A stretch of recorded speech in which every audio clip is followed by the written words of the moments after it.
Hey guys, welcome to my channel. So I asked my brother, what do you think I could build this time around? And he suggested building a church. And growing up, church was a huge part of my life growing up. We've been to all different kinds of churches: Church of God, Church of Christ, Seventh day Adventist Church, um, Catholic Church, a whole bunch of different churches. So I have an idea of what a church should look like. I've been to church in America, I've been to church in the Caribbean, I've been to church in Canada, and they all kind of sort of look similar. So I'm kind of gonna just combine all my memories of church. I've also been to Methodist church as well. So I'm just gonna combine all my memories together. If it's one thing about churches, they're usually huge. They usually have a lot of windows or some kind of mosaic or some kind of pattern or statue or something. Something is always on the building, around the building. The grass or the lawn is always cut so short, so neat, so clean. Definitely huge. So that's why I put it on a platform. So just a little backstory in case you're wondering, why did she go to so many different churches? Oh, we also went to Baptist church as well. So the reason why we did that is because we moved around a lot as kids. And when we moved around, where whatever church was in that vicinity, in that community, church was a part of the community. If you understand what I mean. It was just a place where everybody came together, did things together, did activities, talked, and so on and so forth. That's how you got to know people. So growing up, I grew up with my mom and my grandmother, my cousins, my uncle, my brother. So for my grandmother, she was very religious. She passed away, a couple of years ago now. So rest her soul. But she was very, very religious, and you had to pray before you ate. You had to pray for, before you went to sleep and stuff like that. So I have a couple different memories of different churches in my head. And it might not look the same if you go to church, it might not look the same for you because this is just a whole combination of memories for me. I just remember church being huge.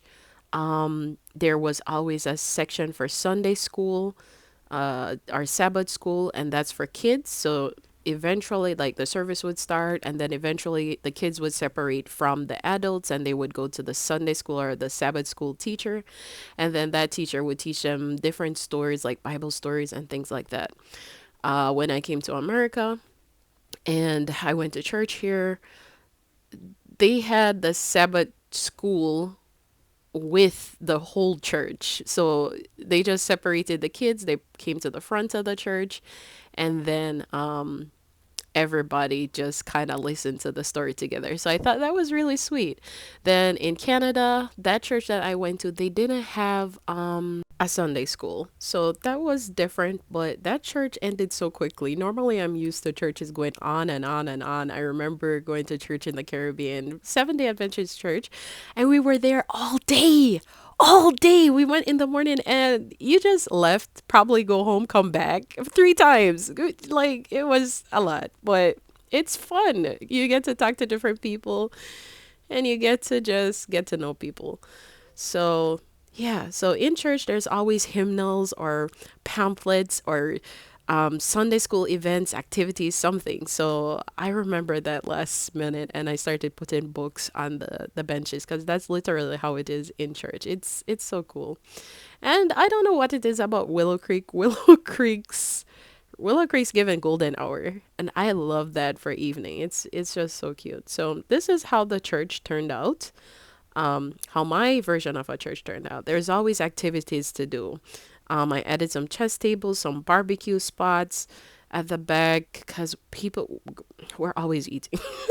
There's always snacks and stuff. That's why I filled the kitchen with a whole bunch of different breads and stuff. Because if it's one thing about church, I have never been to a church that didn't have snack or some kind of cake or goodie or something. They always have stuff and communion wine and things like that. So this is the altar where the pastor comes or the deacon comes. And I noticed that in like certain churches, there's always a bunch of different congregation members at the behind the pastor. So that's why I put the seating area. They most of the churches I've been usually have that, except Catholic Church. The Catholic Church did not have that. The deacons would sit in the front row, and then the deacon would stand to the front, which I thought was cool. So yeah, communion wine. Again, always with the cookies, always with the baked goods. Somebody's always cooking somewhere.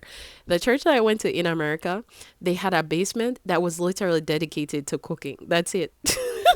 I added that poster board because churches always go on some kind of trips. There's always some kind of trip going on. Like I said, a whole bunch of activities. Up top, I added where the kids would go. There's always this section where people are looking, at different screens. There's always a section for the musicians, and when there's a mic check or sound check or whatever, there's always something like that. I added a couple toys, a couple different things up here for the kids, because there's always something for the kids. I swear to you, there is always okay, I don't swear. There's always something for the kids to do. So I also added sketch pads up here so it looks like a little different than downstairs with the hymnals and the books and stuff on the seat. So I really hope you guys like it. This is how church turned out. It just gives me warmth looking at it. So many activities to do. Love the view and everything. I added also some community lot traits like fast Wi-Fi because it's a necessity. Acoustics, absolutely, and spring water. So I hope you guys enjoyed it. Thanks a lot again for watching, guys. Have a great one. Bye.